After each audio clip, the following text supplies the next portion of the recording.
साबिक वफाकी वजीर मुशाहिद हुसैन सैयद ने कहा है कि अमरीकी सदर ट्रंप और फील्ड मार्शल आसिम मुनीर की मुलाकात पर भारत में मातम हो रहा है। मुशाहिद हुसैन ने यह भी कहा कि ट्रंप ने फील्ड मार्शल को लंच पर बुलाया जबकि ट्रंप को टेलीफोन पर टरखा दिया। भारत को शिकस्त देने के बाद पाकिस्तानी क़यादत को ट्रंप नए ज़ाविये से देख रहे हैं। मुशाहिद हुसैन सैयद का कहना है कि भारत को फौजी शिकस्त पाकिस्तान ने दी और सिफारती धचका अमरीका ने दिया है। भारतीय मुखालिफत के बावजूद ट्रंप ने कहा कि मसला कश्मीर को हल करना जरूरी है। साबिक वफाकी वजीर मुशाहिद हुसैन सैयद ने कहा है कि अमरीकी सदर ट्रंप और फील्ड मार्शल आसिम मुनीर की मुलाकात पर भारत में मातम हो रहा है। मुशाहिद हुसैन ने यह भी कहा कि ट्रंप ने फील्ड मार्शल को लंच पर बुलाया जबकि ट्रंप को टेलीफोन पर टरखा दिया।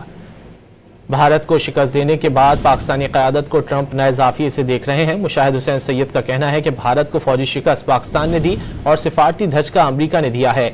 भारतीय मुखालिफत के बावजूद ट्रंप ने कहा कि मसला कश्मीर को हल करना जरूरी है।